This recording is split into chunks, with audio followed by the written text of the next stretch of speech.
The choir's last note was still floating when the tray slipped. Crystal sang, cameras blinked, and a hand perfectly manicured, perfectly merciless, cracked across the server's cheek. In street, Michael's on Victoria Island, 1,000 eyes turned as silence gathered like a storm. The bride, Zina Adeyemi, stood dazzling, furious. The woman she struck, the one in a plain black uniform, bowed to pick up the shards with bleeding fingers and a dignity you can't rent. At the doors, Kelechi Okafor Lagos's golden son stepped into the light and saw his world tilt. What Zina didn't know would break more than glass. Before this night is done, a hidden past, a mother's vow and a test of love will decide who is rich and who is merely expensive. Before we dive in, tell me where you're watching from and what time it is right now. Drop your city and local time in the comments. And if stories like this move, you tap subscribe so you never miss a new chapter with us. The sound of shattered glass echoed through Street Michaels like thunder. For a moment, even the choir forgot to breathe. Guests turned in disbelief, phones half raised, unsure if they had just witnessed madness or a misunderstanding. The bride, Zina Adeyemi, stood tall at the altar, her white gown gleaming beneath the chandelier. Her perfectly painted lips trembled, not from shame but from rage. "You filthy old woman," she hissed. "Do you know what you've done? This dress costs more than your life." The woman before her, frail, dark skin, wearing a server's black uniform over a faded Ankara blouse, stumbled backward, clutching the tray. Wine dripped from her trembling hands, red as blood, staining the marble like a curse. A faint whisper escaped her lips, almost a prayer. "I'm so sorry, my daughter." No one knew her name. No one recognized her as the mother of the groom. She had asked to help behind the scenes, not wanting to sit idly while others served. The catering team thought she was just another elderly helper, humble, quiet, and oddly graceful for someone of her years. At the far end of the church, the heavy doors burst open. Sunlight poured in, scattering through the stained glass, framing a tall figure in a white tuxedo. It was Kelechi Okafor, the groom, the man every magazine called Lagos's young miracle. He walked in with confidence, unaware that destiny had just taken a cruel turn. He saw the crowd's faces. First shock, murmurs, the awkward shifting of bodies. Then he saw the woman on the floor, holding her cheek, her eyes swimming with tears. She refused to let fall. And then he saw the bride, his bride, standing above her chest, heaving fury still fresh in her gaze. The world stopped. "Zina," he said, voice sharp with disbelief. "What did you just do?" She spun around, startled, face pale. "Kelechi, oh, you're early. She spilled wine on me. Look at my gown." He didn't look at her gown. He only saw the woman on the ground. His mother, his entire world wrapped in that fragile body. He dropped to his knees, ignoring the gasps from guests lifting her hands. Blood smeared his fingers. "Mama, what happened? Who did this to you?" "I'm fine," she whispered quickly, trying to hide her wound, her humility deeper than pain. "It was an accident. Please, my son, don't make a scene." But Zina's voice cut through her silence like a blade. "Your son, what this woman is your mother." Her face twisted, horror dawning too late. The murmur grew into a storm. Phones lifted higher. A guest whispered, "Did she just slap her mother-in-law?" Another gasped. Someone muttered. In church, Kelechi rose slowly, the kind of stillness that makes the air heavy. His voice dropped to a whisper that carried through the entire cathedral. "You slapped?" My mother Zina stepped back, her heart pounding. I didn't know. I thought she was just a worker. Why didn't anyone tell me she—" "You never asked." He cut in. The words struck like thunder. Every guest could feel the humiliation slice through the air. Zina's lips trembled, her beauty curdling into panic. Cameras flashed, recording every tear, every gasp, every crack in her perfect image. At the corner pew, Auntie Ifeoma, Mama Nkiru's elder sister, rose trembling. "Child," she said aloud, her voice steady, "despite the ache, you have raised your hand against the very woman who gave the man you love life." The silence that followed was unbearable. Zina's world began to crumble brick by brick, under the gaze of hundreds of witnesses. Kelechi turned toward the altar, his jaw tight. "This wedding is over." Gasps erupted. The choir froze mid-song. The priest tried to step forward, but Kelechi lifted his hand, stopping him. "Father, I cannot make vows before God beside someone who cannot respect the person who made me who I am." Zina's eyes widened in disbelief. "Kelechi, please, I love you. It was a mistake. Don't throw away everything because of—" He looked at her eyes, cold as Lagos rain. "Because of what?" "Because of respect. Because of my mother's dignity, Mama," he whispered, turning back to her, voice breaking. "Please stand. You don't belong on this floor." He helped her up, gently brushing dust from her uniform, holding her hand with reverence. Every guest could see it, the contrast between luxury and love, between pretense and truth. As he led his mother toward the door, the crowd parted like the Red Sea. Not one dared to stop them. Zena reached out, tears smudging her mascara, her voice trembling. "Please, don't leave me." Kelechi didn't look back. His steps echoed on the marble like a verdict.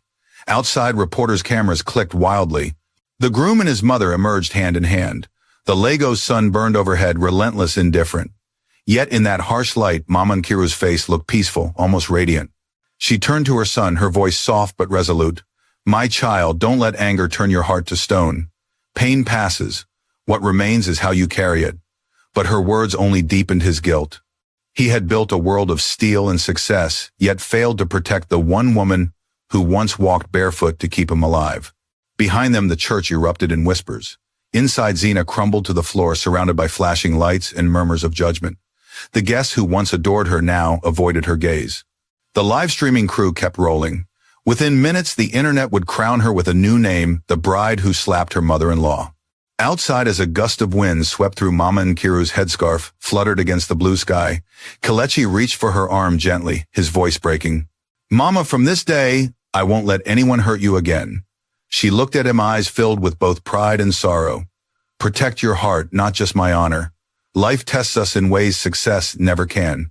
He nodded, but his gaze drifted back toward the church doors, where the faint sound of crying still echoed. Love, once radiant, had curdled into something cold. As they entered the waiting car, reporters shouted questions.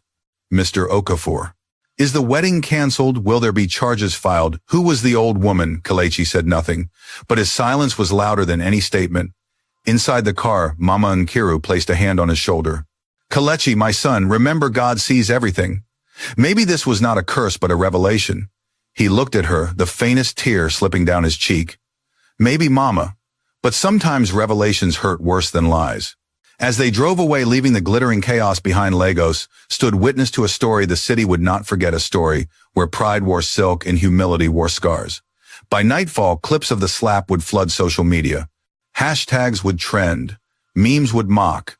But beneath the noise, one truth would whisper louder than all: you can buy a dress, but you can't buy character. Long before the slap that shattered her heart, Mama Nkiru had known another kind of silence, the kind that followed the sound of a coffin being lowered into red soil. In the small village of Umukoro, where the earth smelled of rain and smoke, she stood over her husband's grave, her hands pressed together, her tears falling like broken beads. "I will raise him alone," she whispered to the wind. "He will stand taller than the suffering that took you." That was the day she stopped being a wife and became a warrior. Every dawn, while the roosters still argued with the darkness, she tied her wrapper tight and walked the rocky road to the market. She sold Gary okra, sometimes nothing at all, just stood there, praying that someone, anyone, would buy something before the rain came. The villagers pitied her, but they pitied wrongly. She wasn't weak, she was enduring. Her son Kelechi grew up among the smells of roasted corn, the chatter of market women, and the laughter of children too young to understand poverty. His school uniform was mended so many times that each patch told a story. Some days he went to school hungry, clutching an empty tin for lunch. But when he returned home, Mama Nkiru would be waiting with a smile so wide it made the hunger shrink a little. One rainy afternoon, the teacher sent him home with a note. "School fees overdue again." Nkiru's hands trembled as she read it. That night, after counting and recounting her coins, she realized she didn't have enough. The next morning, she wrapped a faded shawl over her head and went to the school. She didn't care about the whispers or the pitying stares. Kneeling before the principal, she said, "Let my boy stay. I will pay, I swear. Just give me time." Some children giggled. Some parents turned away. But her words carried the weight of every mother who has ever fought to keep her child's dreams alive. The principal, moved by something he couldn't explain, nodded. And when she returned home that evening, Kelechi met her at the gate, his eyes wet. He had overheard everything. He didn't cry. Instead, he clenched his fists and said, "Mama, one day you will never kneel again." From that day, something inside the boy burned like fire. Every night, when others slept, he studied by the flickering flame of an oil lamp. His mother would watch quietly, her hands busy sorting beans or repairing old clothes, humming soft Igbo lullabies that stitched hope into the darkness. "Nwa'em," she would say, "gently, success is not for showing off. It is for sheltering those you love." Those words became his foundation. There were seasons when hunger sat with them at the table, uninvited but constant. When the rains flooded their roof, Kelechi slept with a bucket beside his bed to catch the drips. When drought came, the markets went silent and Mama's profits disappeared. One night she served him rice with nothing but salt and water. He ate slowly, pretending not to notice her watching. When he finished, she turned away so he wouldn't see the tears. That night he whispered, "One day, Mama, we will eat with silver spoons." She smiled, her face lit by the lamp. "Silver is cold, my son, but food cooked with love that is warm." Years passed. Kelechi's grades rose like morning Sunday. When he finished secondary school at the top of his class, the villagers gathered clapping as if he'd already become someone important. Mama Nkiru sold her wedding ring to pay for the university admission fee. The ring was her last treasure from the man she had buried, but she didn't hesitate. "A ring can't hold a future," she said. When the day came for Kelechi to leave for Lagos, the whole village followed him to the bus stop. His mother hugged him tightly, her wrapper smelling of soap and earth. "Do not forget where your breath began," she said, pressing a small kola nut into his palm. "Where you go, this will go with you." The bus engine roared to life. Mama ran beside it for as long as her legs allowed, waving, until he became a dot swallowed by dust. Her heart twisted with pride and fear. Would the city change him? Would he remember the warmth of their oil lamp, the sound of crickets, the taste of humility? In Lagos, Kelechi's world exploded into noise and light. Skyscrapers rose like promises. Cars snarled. People moved fast, too fast. But inside that storm, his mother's voice stayed clear. Protect those you love. He lived in a cramped hostel, ate bread for breakfast, and nothing for dinner. His classmates laughed at his worn shoes and village accent, but he didn't care. Each night when exhaustion pressed him down, he pictured his mother walking barefoot to the market, and that image pushed him forward. Then came the day that changed his destiny. In a technology class, the professor asked, if you could build something to change lives, what would it be? While others dreamed of luxury gadgets, Kelechi thought of home. He thought of the time Mama got lost in the marketplace, calling his name confused by the crowd. The memory stung. He raised his hand. I want to build something to help elderly people who get lost, a tool that can guide them home. The room went silent. The professor nodded slowly. That idea may not change the world, but it will change someone's world. That night, Kelechi began coding. He called his project Find MAA Mother's Aid app. He worked through nights surviving on instant noodles and faith. There were failures, bugs, dead ends. But he refused to give up. Months later, the app launched. It became an overnight sensation, downloaded across Nigeria and beyond. Investors poured in, journalists praised his genius. The boy who ate rice with salt is now a billionaire. But amid the flashbulbs and speeches, one empty seat haunted him. The chair reserved for his mother, who still sold vegetables in Umukoro to clear his old debts. So one bright morning, dressed in a simple suit, he boarded a bus back home. When Mama Nkiru saw him step down, she dropped her basket of tomatoes and froze. For a heartbeat, she thought her eyes deceived her. My son, Kelechi. He ran to her, tears streaking his face. Mama, it's me, your little boy. She held his face in her calloused hands. You have grown, and yet you are still mine. He showed her the glossy magazine with his photo on the cover. Look, Mama, they call me a success. She smiled through tears. Success, no, my child. You are my answered prayer. That night they sat outside their old hut, watching fireflies dance. Kelechi took her hand. Mama, pack your things. You're coming with me to Lagos. You will never sell gari again. She hesitated. Will I belong in your world? He squeezed her hand. You are the reason that world exists.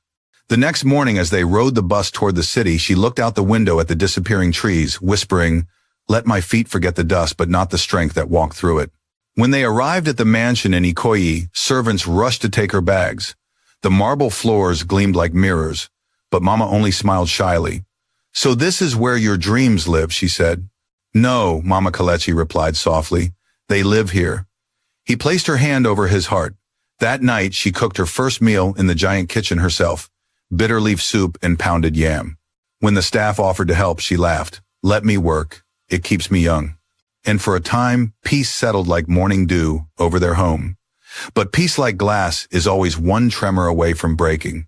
For the first time in years, the air inside the Okafor mansion carried the scent of home-cooked soup instead of imported candles. Every evening, Mama Nkiru tied her colorful wrapper and hummed the old songs of Umukoro as she moved from stove to table.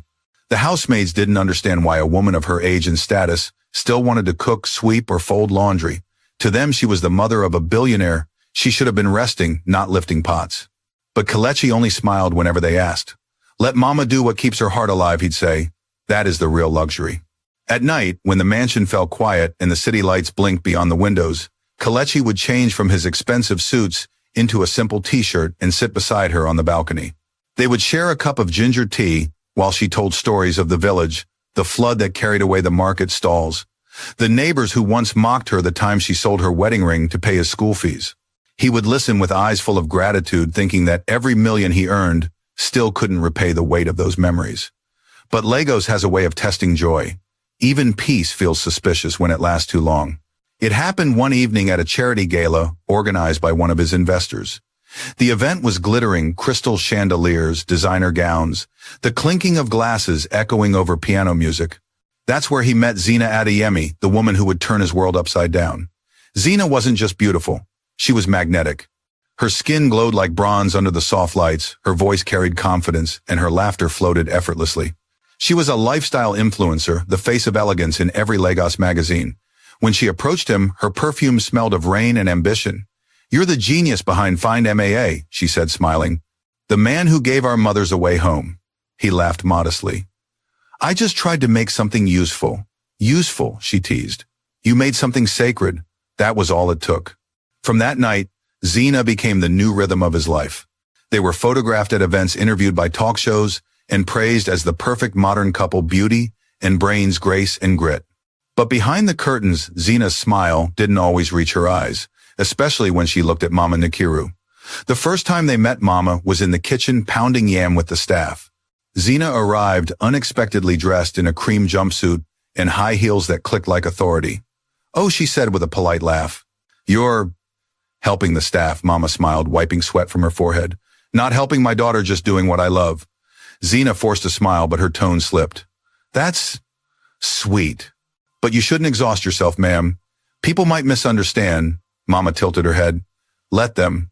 My joy is not for their understanding. When Kelechi entered the room, Zina switched instantly, her eyes soft, her voice dripping with admiration. Your mother is incredible, she said sweetly. You're lucky. But when he turned away, her expression changed again, the sweetness fading like sugar in rain. Over the following months, Zina's charm grew thicker in public and thinner at home. She began redecorating parts of the mansion, replacing Mama's hand-woven mats with imported rugs, storing away the carved wooden stools from Umukoro, and even suggesting, maybe we could hire a professional chef? You know, so Mama doesn't overwork herself. Kelechi didn't notice the sting behind those words. He thought she cared. Mama, however, did notice. She said nothing, only smiled, that quiet, knowing smile women wear when experience has already shown them the ending of a story. One afternoon, while preparations were underway for a business dinner, the tension surfaced. The head maid dropped a decanter of wine on the floor, the glass shattering into 1,000 gleaming pieces. Before anyone could speak, Zina's voice sliced through the room. Do you know how expensive that was? She shouted. Can't you people do anything right? The maid froze, terrified. Mama Nkiru stepped forward quickly, kneeling to gather the shards. Don't shout at her, my daughter, she said softly. It was only a mistake. Zina turned, her expression sharp. Stay out of this, please. I know how to run my home. Her tone was a whip. One of the shards cut Mama's palm, a thin line of blood blooming against her dark skin. The maid gasped. Zina saw it, but her face didn't change. That was the moment Kelechi entered. Mama, he rushed forward, taking her hand. You're bleeding. She tried to hide it, folding her fingers. It's nothing, just a scratch. Zina's eyes flickered. She forced a gentle laugh. Oh no, it's my fault, I startled her. I was just upset about the glass. But Mama saw the tremor behind her smile, the way her lips pressed together too tightly. That was the smile of someone who believed kindness was weakness. Later that night, as Kelechi and Mama ate dinner together, she said quietly, My son, love is sweet, but don't let it blind you. He frowned. Mama, Zina means well. She nodded, her eyes distant. Perhaps. But meaning well and doing well are not the same. In the weeks that followed, wedding preparations began. Lagos's elite called it the event of the year. The media drooled over every detail, the imported gown from Paris, the flower arrangements from Cape Town, the golden theme inspired by modern royalty. But Mama Nkiru's heart grew uneasy. The ceremony was becoming less about love and more about spectacle. She often sat alone on the balcony at night, watching Kelechi work late into the night, smiling as he designed their wedding website. Yet sometimes she'd whisper to the stars, please let this happiness be real. 2 nights before the wedding, she packed her old wrapper and set of beads from the village. Just in case I need to feel like myself again, she told herself. The morning of the wedding arrived like a dream wrapped in silk. The hotel hall glittered, the air smelled of roses and money. Zena looked divine walking down the aisle like she owned the sunlight. Cameras flashed. Every guest whispered, "A goddess." At the back, Mama stood quietly wearing a simple Isiagu blouse she had stitched herself. Her eyes were full of pride and prayer. She wanted only one thing: to see her son smile. But destiny was already watching, waiting for one wrong step to turn celebration into lesson. When the catering supervisor whispered that the service staff was short by one person, Mama stepped forward without hesitation. "Let me help. I know how to serve without being seen." She slipped into a plain black uniform, covering her traditional clothes beneath. The staff thanked her, unaware of who she was. She smiled. "It's my son's wedding. I want it perfect." And so while music played and guests toasted champagne, Mama carried a tray of crystal glasses through the crowd, her eyes shining with love. That was when her foot caught the edge of the thick carpet. A few drops of wine spilled just enough to touch the silk hem of the bride's gown. The rest, the world already knows: the slap, the silence, the shame. But what no one saw, what the cameras missed, was the small whisper that left Mama's lips as her cheek burned. "Forgive her, Lord. She does not yet understand the weight of a mother's pain." Outside, beyond the flashing cameras, fate smiled sadly. For in Lagos, every celebration hides a test, and every heart, rich or poor, must one day learn what it truly means to love. That evening, after the storm inside the church, the Okafor mansion was as silent as a tomb. The grand chandeliers that once shimmered with celebration now reflected only emptiness. The catering crew had cleared the last of the champagne bottles, and the security guards whispered among themselves at the gate, afraid even of their own voices. Inside, Kelechi sat on the edge of the staircase, still in his white tuxedo, staring at his trembling hands. The echoes of the slap replayed in his head again and again like a curse he couldn't shut out. Upstairs in the guest room, Mama Nkiru sat by the window, her face half in moonlight. A patch of redness still stained her cheek, but her heart hurt far more than her skin. She wasn't angry, she was hollow. She could still see Zena's face twisted in fury, could still hear the gasps of the crowd, the whispers of guests calling her that poor old woman. She whispered to herself, "Lord, I prayed for his happiness. I never asked that it come through humiliation." When Kelechi finally entered the room, his steps were heavy, as though each one carried the weight of his shame. "Mama," he said softly, "does it hurt?" She turned and smiled, that same small, brave smile that had carried him through life. "It's only a slap, my son. I've faced storms far worse." But he couldn't meet her eyes. "I should have protected you. I brought that woman into our lives. I should have seen who she was." She reached for his hand. "No, Kelechi, you saw love, not pride. That's not blindness, that's hope." He shook his head, tears falling freely now. "I've spent years building a company that helps lost mothers find their way home. And his voice cracked. "I couldn't even stop my own bride from losing her humanity." Mama brushed his tears away gently. "Don't confuse someone's cruelty with your failure. You are my son. You cannot fix every soul you meet." Downstairs, the sound of phones buzzing began to fill the air. News blogs were already exploding. The headlines spread faster than lightning: the bride who slapped her mother-in-law at her own wedding. Within an hour, the story was everywhere. Videos from guests surfaced showing the slap from every angle.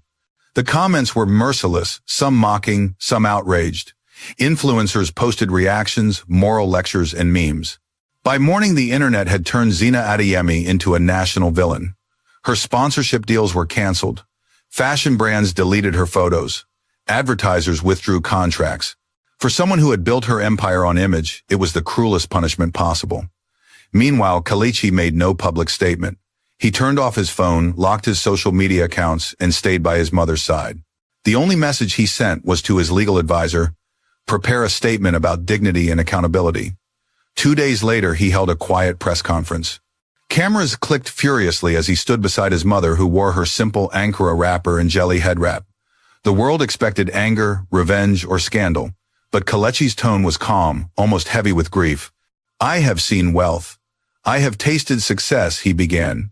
"But today I learned something far greater. No fortune, no fame, and no wedding ceremony is worth more than respect.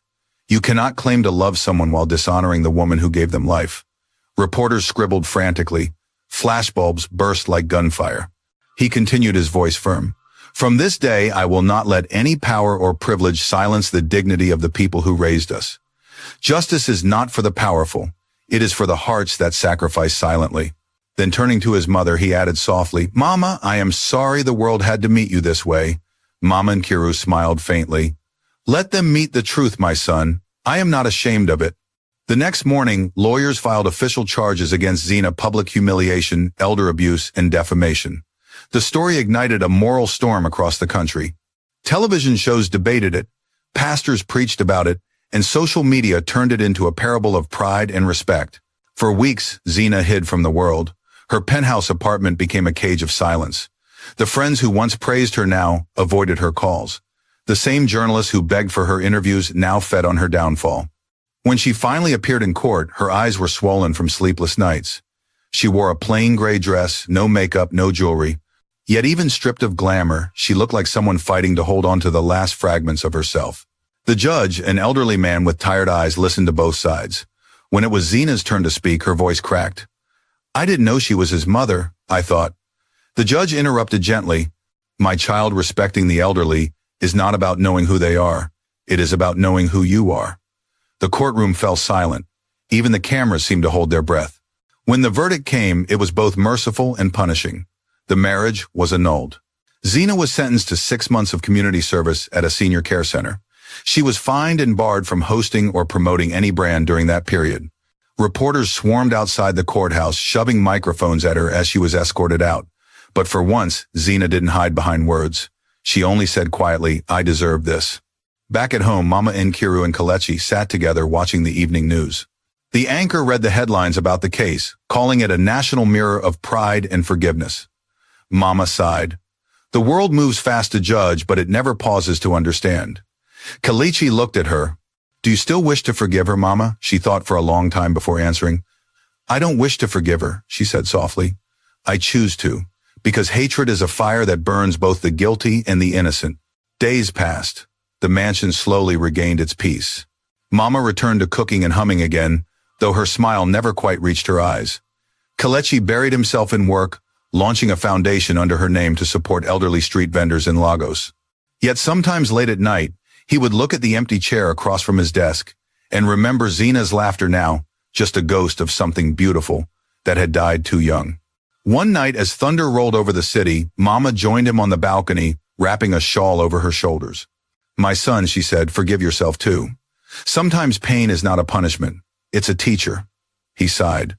"What is it trying to teach me?" She smiled sadly. "That love without respect is like a house without a foundation.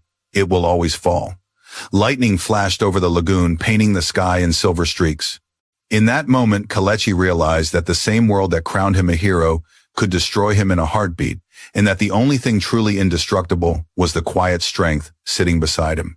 By morning, the city's newspapers carried a new headline: "Billionaire's mother teaches the nation the meaning of forgiveness." Mama Nkiru became a symbol across Nigeria. Her face appeared on posters, church billboards, and talk shows. Yet to her, it all meant nothing. She told every reporter the same words: "Don't make me a saint, make better children." And somewhere across the city, a disgraced young woman named Zina woke before dawn in her community service uniform, walking toward the senior care center where fate waited to rewrite her story. The sun rose over Lagos like a reluctant promise, bleeding gold into a sky still heavy with yesterday's rain. On the city's quieter side near Yaba, a small building stood between a church and a pharmacy. Its sign read Hope Haven Senior Care Center. This was where Zina Adeyemi, once the most photographed bride in the country, now reported every morning at 6. Gone were the designer heels and luxury perfumes. She wore a simple gray uniform cotton sneakers and a hairnet that barely contained her once flawless braids. Her first task each day was to mop the corridor and feed the elders who could no longer feed themselves. To some, this was punishment. To Zina, it felt like slow rebirth, painful, humiliating, but real. The staff didn't treat her cruelly, though. At first, they whispered. They recognized her from the viral video from the tabloids that once adored her. "Is that really her, the one who slapped her husband's mother?" they murmured. She heard every word, and each one sliced through her pride. But after a few weeks, the whispers turned into quiet respect. She worked harder than anyone, never complaining, never refusing a task. Still, every night when she lay on her narrow bunk bed, she replayed that day in her head. The flash of cameras, The gasps, the slap, her own voice full of venom. Filthy old woman. The memory made her stomach twist. She would bury her face in her pillow and whisper, God, if only I could take it back. Meanwhile, on the other side of Lagos, Kelechi Okafor was rebuilding his company and his spirit. His mother's slap wound had healed, but her quietness lingered. She no longer laughed as freely. Sometimes he found her staring at the balcony lights, her eyes far away, as if searching for the village horizon.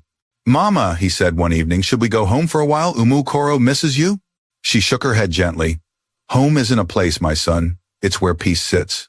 He knew what she meant. Peace hadn't returned yet, not completely. Something unfinished hung in the air between forgiveness and closure. 3 months later, during a press interview for the Find MAA Foundation, a journalist asked Kelechi, what inspired your app really? He smiled faintly. A woman who once walked miles so her child wouldn't be lost. Do you think she's proud of you now? The journalist asked. He looked toward the camera and said quietly, she's proud of the man I'm still learning to become. That same night, an unexpected update reached his desk. One of the app's users had triggered an emergency alert. The name flashed on the monitor, Mama Bisi, 72 years old, disoriented, last seen near Yaba. The nearest volunteer automatically registered in the system, Zina Adeyemi. For a moment, Kelechi froze. He hadn't seen that name in months. His heart thudded, painfully unsure whether it was anger or curiosity. But deep down, a small part of him whispered, maybe this is how healing starts. Zina's shift had ended hours ago, but when the alert pinged on her phone, something inside her refused to ignore it. She followed the app's map through narrow streets and puddles left by the rain. After 30 minutes of searching, she found an old woman sitting beneath a flickering streetlight, clutching a torn handbag and murmuring, I can't find my house. Zina knelt beside her, speaking softly. Mama, don't worry. I'm here to help you get home. The woman's wrinkled eyes blinked open. Are you one of those angels from that phone app? Zina smiled faintly. Something like that. She walked the woman home one slow step at a time through the drizzle. When they reached her small house, Mama Bisi invited her in. Let me give you something to eat. It's not much, just rice and palm oil. Zina hesitated, but the woman's kindness melted her resistance. Inside the home was poor yet spotless, filled with photographs and an old transistor radio humming gospel tunes. As they ate, Mama Bisi spoke between spoonfuls. Young lady, you have a kind face, but your eyes look heavy. Are you carrying a sorrow? Zina's throat tightened. I made a mistake, she whispered. A terrible one. Mama Bisi chuckled softly. Then you are human. You know I once slapped someone too, my own daughter-in-law. That was 30 years ago. Pride makes us foolish. Forgiveness makes us human. The words hit Zina harder than any punishment the court had given her. That night, as she walked back to the center, rain fell harder, soaking her completely. Yet for the first time in months, she didn't run for cover. She let the rain wash her face, her tears blending with it. When she arrived at the center, drenched and shaking, the supervisor scolded. Why didn't you come back earlier? Zina just smiled. I was helping someone find home. The next day, she submitted a proposal to expand the center's outreach. Her idea: pair each elderly person with a volunteer from Find MAA to ensure no one ever went missing again. The management approved it. Slowly, the project began drawing attention, and ironically, it carried the same logo she once despised, Kelechi's. Meanwhile, Mama Nikiru began volunteering quietly at the foundation. She insisted she didn't want to sit at home and grow old uselessly. Every Friday, she helped distribute care packages to street vendors and widows. Her gentleness made her beloved among the volunteers. None of them knew the full story behind her wise eyes, only that she spoke with a grace that seemed carved from pain. One afternoon, during a volunteer meeting, the project coordinator announced, "We'll be partnering with Hope Haven Center in Yaba next week." Mama paused mid-breath. The name sounded strangely familiar. A week later, when she arrived at the center to help deliver supplies, the staff lined up to greet her. And then across the hallway, she saw her. Zina. For a few seconds, time dissolved. The younger woman froze, eyes wide, hands trembling as she clutched a tray of water cups. The room went silent. Some volunteers exchanged glances, realizing who stood before them. Zina took a deep breath, set the tray down, and slowly approached. "Ma." Her voice broke. "I don't deserve to speak to you." Mama Nkiru's eyes softened, but her lips stayed silent. "I know you may never forgive me," Zina continued, voice shaking, "but I needed to say this to your face. I was wrong, cruelly wrong. Every day I wake up and see your face in my mind, the face of a woman I disrespected when all she did was love." Tears spilled down her cheeks. If I could take back that slap, I would give my life to undo it. The room was quiet, except for the sound of rain tapping the windows. Then Mama took one step forward, then another, her eyes glistening. She reached out, placing a gentle hand on Zena's shoulder. "Child," she said softly, "you don't need to die to make things right. You just need to live differently." Zena sobbed, falling to her knees. "I don't ask for forgiveness, just please, don't hate me." Mama bent down, lifting her chin so their eyes met. "Hate is heavy. I've carried enough weight in my life. I will not add more." And then before anyone could blink, she pulled Zena into an embrace. The young woman broke completely, crying into the arms of the woman she once wounded. Around them, volunteers began to clap softly, some wiping tears. That moment rippled through the city like light through water. Newspapers wrote about it not as a scandal, but as a miracle of mercy. Social media for once fell silent, not mocking, not judging, only watching in awe. That night, Kelechi came home from work to find his mother humming in the kitchen again, her face finally peaceful. "You saw her?" he asked quietly. Mama nodded. "I did. She's learning to walk again, not with her feet, but with her heart." He exhaled deeply, the first real breath of relief since that cursed wedding day. "Do you think people can truly change, Mama?" She smiled, ladling soup into a bowl. "If God can forgive us every morning, who are we to doubt another's dawn?" And in that small kitchen where a mother once wept for her son's shame, laughter returned soft, real, and alive. A month after that quiet reconciliation at Hope Haven, the rains of Lagos began to ease. The air smelled cleaner, like the city itself was trying to start over. Across billboards, people still remembered the story, the slap, the scandal, the forgiveness. But for Kelechi, life had shifted into a calmer rhythm. The noise outside no longer mattered. What mattered was the peace inside his home. Every morning, Mama Nkiru would walk barefoot through the garden behind the mansion, her fingers brushing against the hibiscus petals. Sometimes she would stop, look toward the sky, and whisper prayers in Igbo words only she and God understood. Kelechi often watched her from the balcony, feeling both humbled and small. "She carries her peace like a shield," he once told a friend, "and I'm still trying to learn how. But peace, like the seasons, never stays too long without testing." One Thursday morning, as Kelechi prepared to head to a foundation board meeting, he received an unexpected call. The caller ID made his stomach twist. Zena Adeyemi. He hadn't saved her number yet. He still recognized it, the same digits that once lit up his nights with joy, and now haunted him like a ghost. He let it ring out, but then came a message. "Mr. Okafor, please forgive me for reaching out. It's not personal. It's about the Find May A expansion project. The elders team has an urgent need to present it before the council. You're still listed as patron. I'll be there to explain. Please come. It's important." He stared at the message for a long time, conflicted. Part of him didn't want to see her again. The memories were too sharp. But another part whispered that maybe fate wasn't finished with its lesson yet. That afternoon, he arrived at the Hope Haven Auditorium, where a small presentation was being held. To his surprise, the room was filled, not with executives, but with students, elderly volunteers, and tech trainees, people who looked nothing like corporate suits. At the front stood Zena, no longer the glamorous influencer in diamond earrings. She wore a simple Ankara dress, and flats her hair tied in a low bun. There was something different about her aura, quieter, humbler, yet steady. When she noticed him, she didn't flinch. She simply nodded in greeting, gratitude flickering briefly in her eyes before she returned to her notes. "Good afternoon," she began, her voice firm but gentle. "We've spent months merging the outreach efforts of Hope Haven with Find MAA to create a nationwide system for elderly safety and dignity. Today, we're not just proposing technology, we're building a promise that no elder in Nigeria will ever feel forgotten again." As she spoke, she clicked through photos of volunteers escorting old women home through flooded streets, young students helping grandfathers cross traffic, even Mama Nkiru leading a prayer circle at a village center. Kelechi's chest tightened. He hadn't seen those photos before. Zena continued, her tone warming. "Every project needs a soul, not just funding. What we started as punishment became a movement. I learned more from these old mothers than I ever did from fame. They taught me that dignity is the true luxury, and forgiveness is the greatest form of power." The audience clapped softly. Some even stood. After the presentation, she approached Kelechi. For a moment, neither spoke. The silence between them wasn't bitter anymore, just fragile, like glass repaired with gold. "Thank you for coming," she said quietly. "I didn't call you here to reopen wounds. I just wanted you to see that something good came from the worst version of me." He nodded slowly. "You've changed," Zena smiled faintly. "No, I'm changing. It's a long road.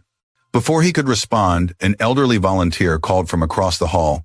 Madam Zena, the supplies for Agagay are ready. She waved, excused herself, and ran off to help carrying a box heavier than her shoulders should have allowed. Watching her work, Kelechi felt something strange stir in his chest, not love, not yet, but a quiet respect. When he returned home that evening, he found Mama sitting on the porch shelling groundnuts into a bowl. The sunset painted her face in soft gold. She's different now, he said. Mama looked up knowingly.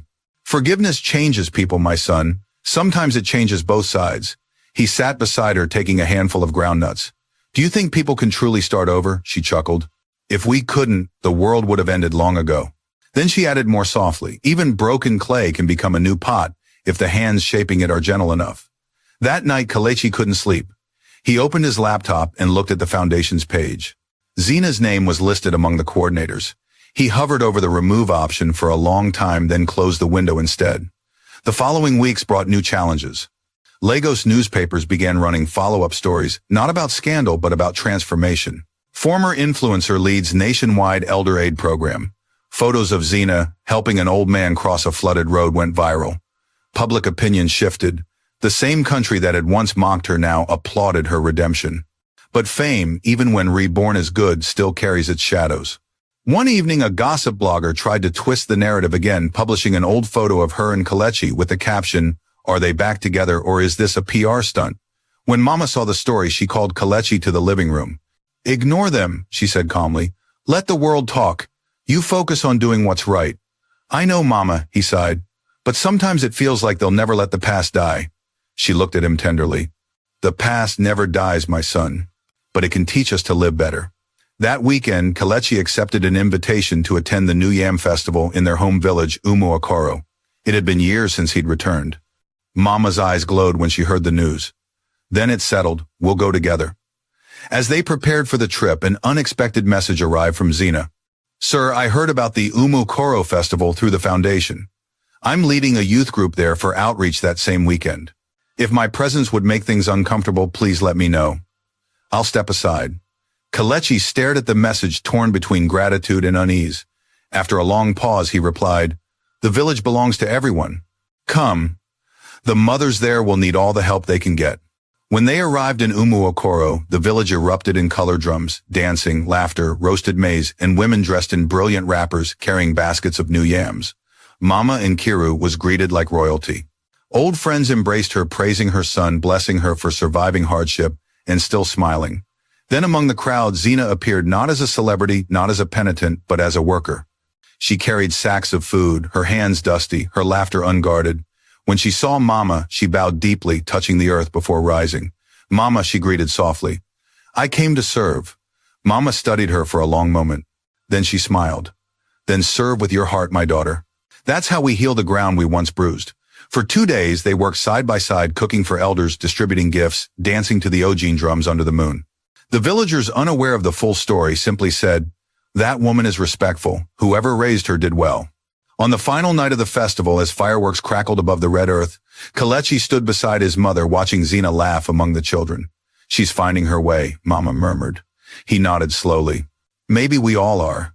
When the drums quieted, Mama turned to him. "There's something I've been meaning to say," she began.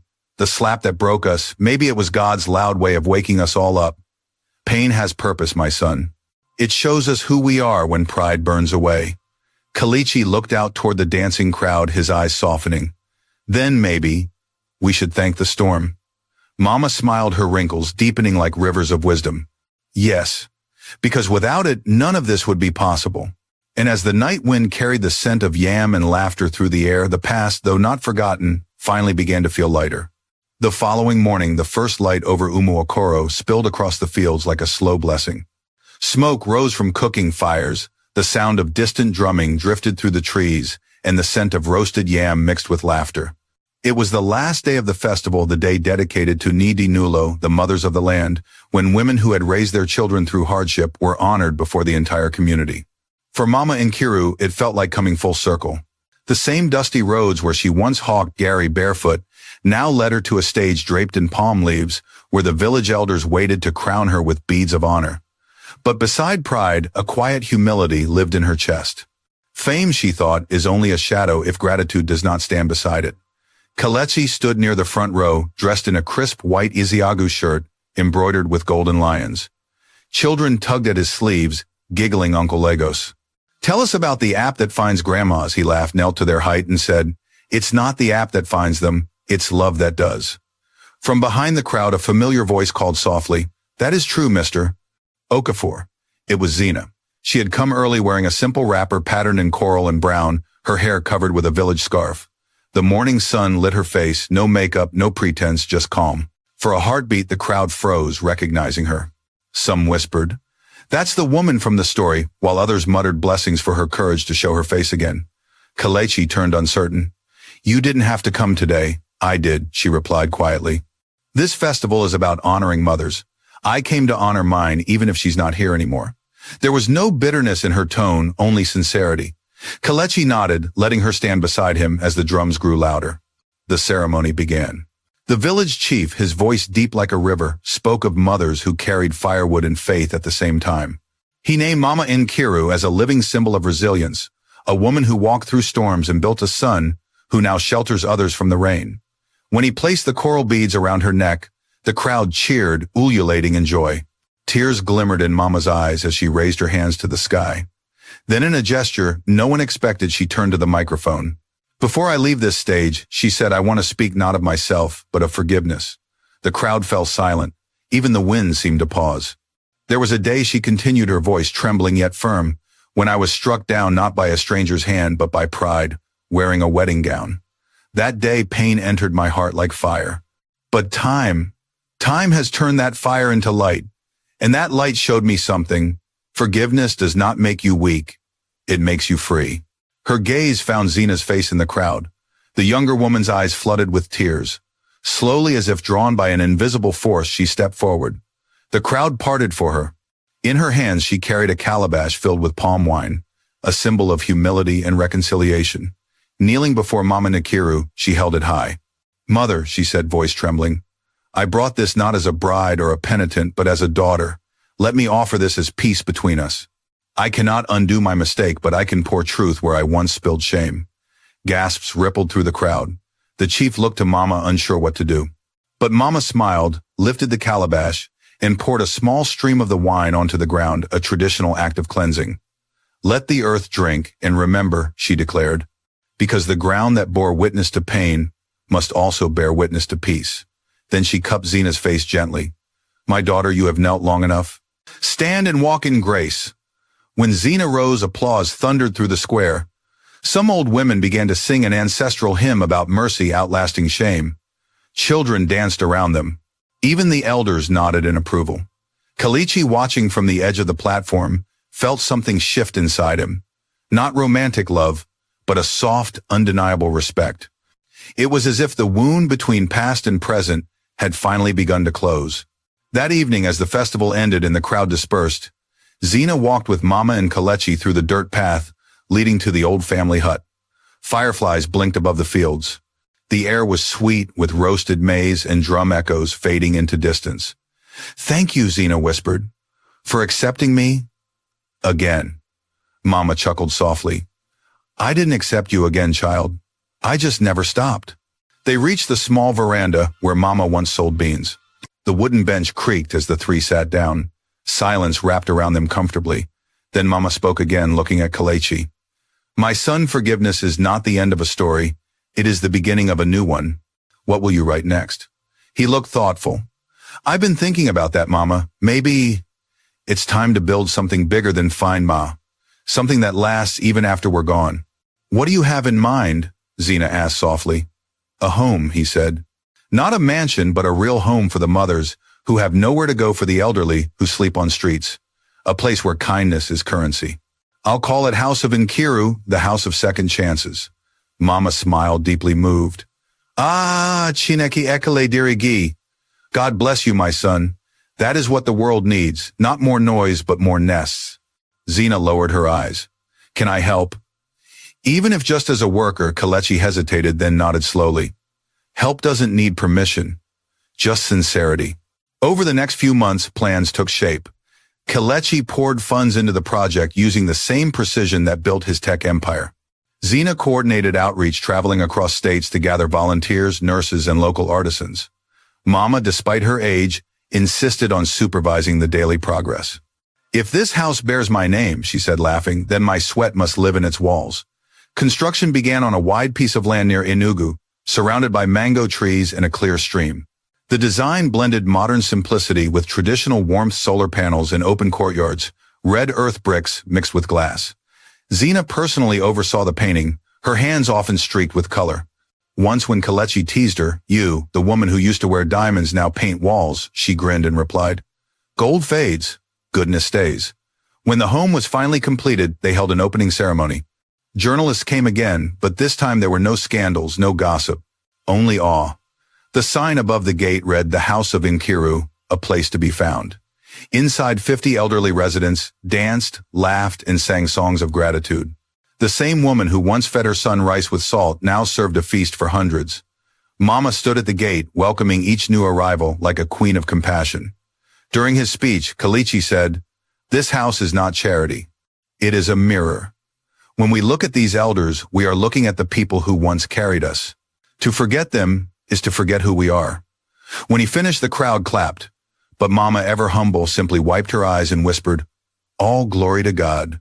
Later that evening, after the guests left, the three of them sat together on the porch, Mama, Kelechi, and Zena, watching the lanterns sway in the breeze.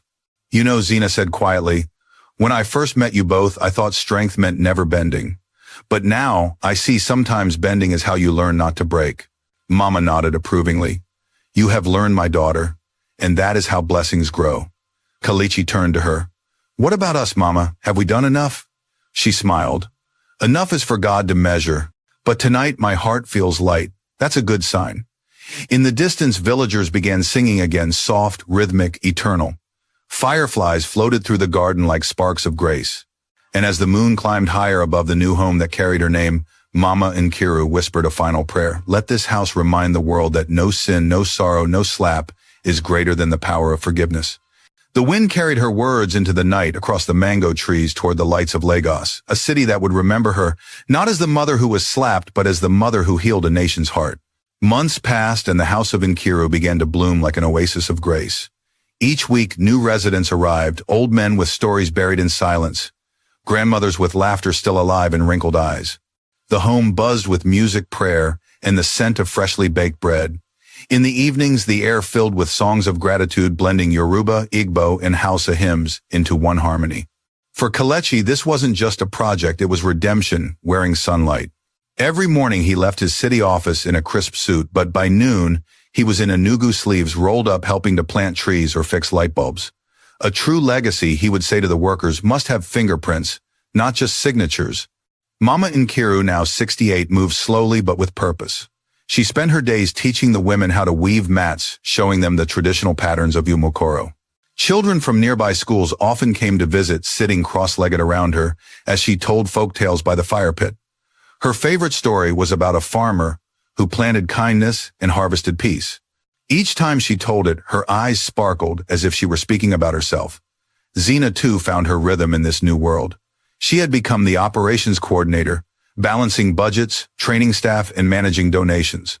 Gone was the influencer obsessed with angles and likes. Now she carried notebooks full of ideas and blueprints, her fingernails chipped from work, her laughter unguarded. One afternoon, she stood with Kelechi on the edge of the property, overlooking the fields, where they planned to build a second wing for widows. The wind played with her scarf and dust clung to her sandals. "You know," she said softly, "every time someone calls this place House of Nkiru, I feel like they're also saying House of Forgiveness." Kelechi smiled faintly. "That's exactly what it is." They fell silent, watching a group of elders playing ayo under a mango tree. "Do you ever wonder," she asked, "what would have happened if that day the slap never took place?" Kelechi thought for a long moment. "Then maybe this house wouldn't exist. Maybe I would have stayed blind in comfort. Sometimes pain is the architect of purpose." She nodded slowly, blinking back emotion. "I used to hate that video, the one that ruined me. Now I think, maybe it saved me." Before either could say more, Mama's voice carried across the yard, "Kelechi, Zena, come help me carry these baskets. My bones are protesting." They laughed and hurried over, joining her beneath the tree. Mama handed each of them a woven basket filled with kola nuts, meant for visiting elders. When you give something from the heart, she said, always use both hands. That way pride doesn't sneak in. That night as the sun sank and the compound glowed under lanterns, the three of them sat outside watching the elderly residents dance to old highlife tunes. A cool breeze swept through stirring memories.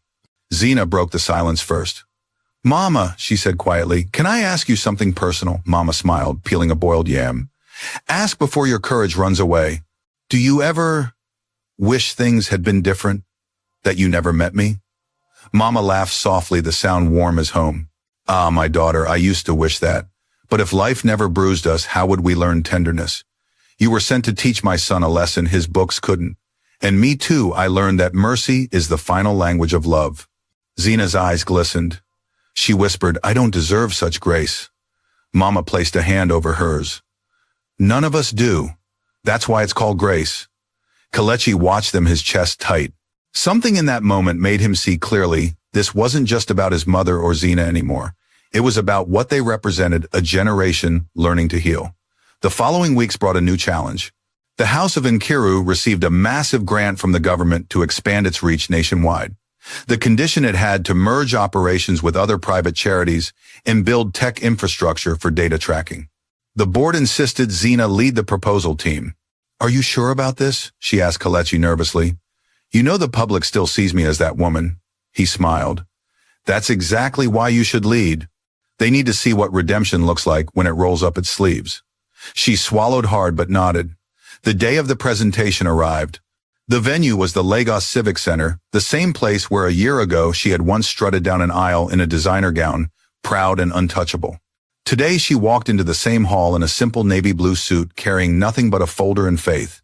As she stood on stage, cameras flashed again. But this time the glare didn't feel cruel. She began her speech with trembling hands. "A year ago," she said, "I stood in a room like this, blind to what truly matters. I thought love was admiration, respect was a costume, and success was applause. But today I've learned something the hard way. What you build for yourself dies with you. What you build for others lives beyond you." She clicked through slides showing images of elderly beneficiaries, smiling volunteers teaching digital literacy, and Mama Nkiru handing out food. "We don't need more walls," she said. "We need more bridges. Let's turn every corner of this nation into a house of belonging." When she finished, there was silence. Then one by one people stood first. An old senator, then a young journalist, then everyone. Applause filled the hall. For once the cameras captured not scandal but redemption. Kelechi watched from the back, pride swelling quietly in his chest. And when Zena stepped down from the podium, their eyes met across the crowd. For the first time there was no guilt, no unfinished apology, only mutual respect, the kind born of pain weathered together. Later that evening, back at the mansion, Mama was waiting with her usual pot of pepper soup. So she teased, "Did the world clap for my daughter today?" Zena laughed. "They clapped for your wisdom, Mama. I only borrowed it." Mama chuckled. "Then keep borrowing, eh? There's plenty where that came from." They ate together, the laughter echoing through the house like a melody returning home. After dinner, as the night deepened, Kelechi walked out to the balcony. Lagos glittered below, cars crawling like fireflies, the lagoon reflecting the city's heartbeat. Zena joined him, leaning on the railing. "You know," she said softly, "when I first came here, I thought forgiveness meant forgetting. But now I see it means remembering without bleeding." He nodded. "And building something beautiful from the ashes." They stood in silence, the wind carrying the faint sound of a hymn from the distance, one the elders at the home sang every night before bed. "Bless the hands that feed us and the hearts that forgive." Kelechi turned to her. "You've come far, Zena." She smiled. "So have you, Kelechi. You learned to love without needing perfection." Below them, the city kept moving, proof that life never truly stops, for any storm only bends around it. And inside the house of Nkiru, the lights stayed on long into the night, glowing like small lanterns of grace. Each flame told the same story, that from one act of cruelty, love had rebuilt 1,000 homes. That a slap once echoed with shame now whispered a greater truth. No one is beyond redemption when forgiveness chooses to remember them kindly. The morning breeze that drifted through the house of Nkiru carried the soft fragrance of wet soil and hibiscus. It was the anniversary of the home's founding, a full year since its gates first opened, to the forgotten, the weary, and the lonely. The compound was alive with energy. Volunteers scrubbed the courtyards, children rehearsed songs for the celebration, and elderly residents hummed hymns as they prepared for the evening's Thanksgiving event. Mama Nkiru sat on the veranda, a shawl wrapped around her shoulders, smiling at the laughter, echoing through the place she had once only dreamed of. "Ah, see them," she murmured to herself. "People from every walk of life. When love, plants, roots, even strangers, bloom into family." Inside the main hall, Zina was directing final arrangements. She moved with the quiet authority of someone who had rebuilt herself from dust. "Make sure the stage lights are soft, not bright," she instructed. "These faces carry stories. Let's honor them, not blind them." The staff adored her now. To them, she wasn't the disgraced influencer from tabloids. She was Auntie Zina, the woman who stayed late to mop floors and brought birthday cakes for the elders. She worked so tirelessly that some nights, Kelechi had to remind her to rest. By noon, the compound buzzed with preparations. Mama insisted on cooking herself. "If people travel all the way to celebrate with me, they must taste real home food," she declared, pounding yam beside the kitchen staff. Her laughter filled the air light as a bell. Kelechi arrived from Lagos just as the decorations were being hung. He stepped out of his SUV in a simple white linen, shirt sleeves rolled up his usual corporate armor, replaced by something softer. He carried a box of framed photos, portraits of residents, each captioned with their names and stories. "Mama," he called, entering the kitchen, "I brought something for the memory wall." She turned, sweat glistening on her forehead. "Memory wall, yes," he smiled. "A place to remember those who've passed through here. Their lives shouldn't vanish when they leave." Her eyes filled with pride. "You have learned, my son. That is the kind of wealth I prayed for you to find." Later that afternoon, a journalist from a national newspaper arrived for an interview. The reporter, a young woman named Adayas, greeted them warmly. "We've covered so many charity homes," she said, "but none quite like this. There's something sacred about this place." "What makes it different?" Mama chuckled. "Maybe because this one was born from pain. And pain, when you share it, becomes purpose." Adayas's gaze shifted to Zina. "And you, Miss Adeyemi, you've become a symbol of transformation. What changed you the most?" Zina paused before answering. "The day I realized forgiveness isn't given to erase guilt, it's given to rebuild dignity. Mama forgave me before I even asked. That broke me, and then healed me." The reporter nodded, visibly moved. "May I quote that?" Zina smiled softly. "You can. Maybe someone out there needs to hear it." As evening approached, guests began to arrive. Community leaders, local pastors, young volunteers, and even a few elderly women from Umu Okoro who had once sold beside Mama in the old market. They carried baskets of fruit, singing, "Nim, we came to dance for your grace." When the drums began, the compound transformed into a celebration of colors. Ankara prints swayed, bare feet stamped against the ground, and children ran in circles, shouting joyfully. In the middle of it all stood Mama Nkiru, radiant in a bright purple geal, her coral beads shining under lantern light. She raised her hands, quieting the crowd.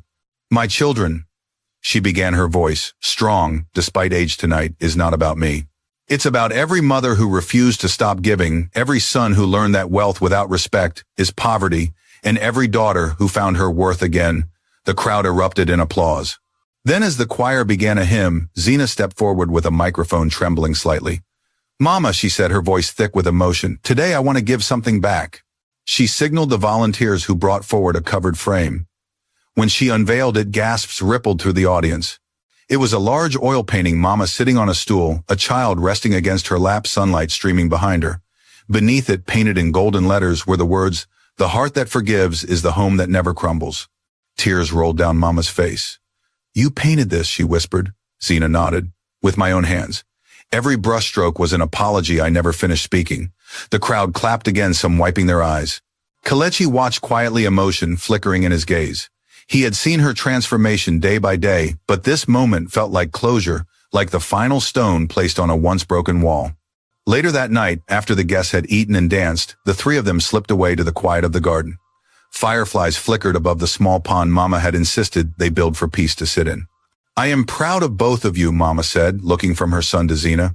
"You've both turned your scars into seeds," Kelechi chuckled softly.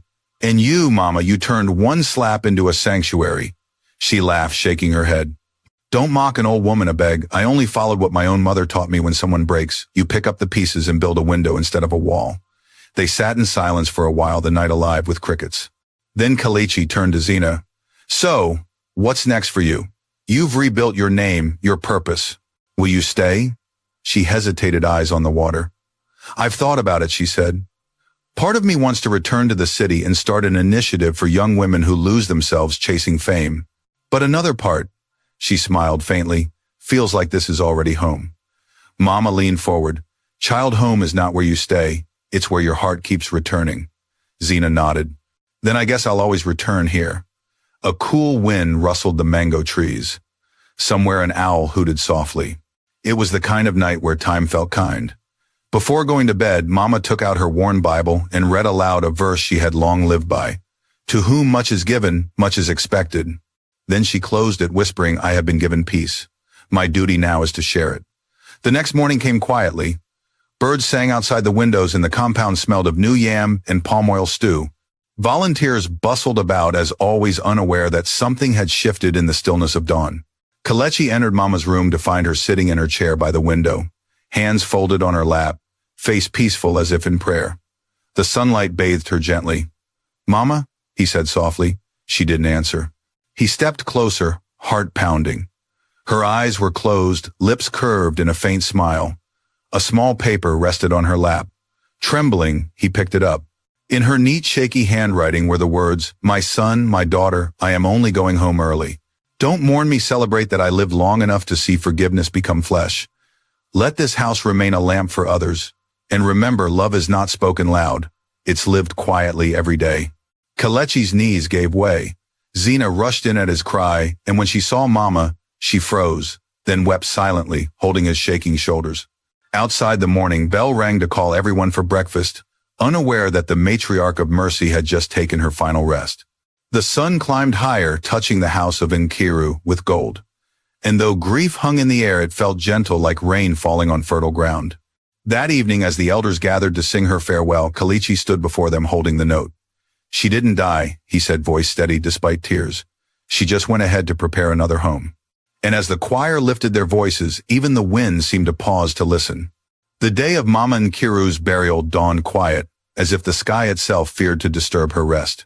The air in Umukoro carried a solemn fragrance, burnt incense, fresh rain, and grief, softened by gratitude. Hundreds had come from across Nigeria to say farewell, village women wrapped in vibrant wrappers, elders with walking sticks polished by time journalists, volunteers from the House of Nkiru, even government officials. But for Kelechi and Zena, this was not a public event. It was the slow untying of a sacred knot, a goodbye that felt too vast for words. The coffin was simple, carved from native mahogany, lined with white cloth.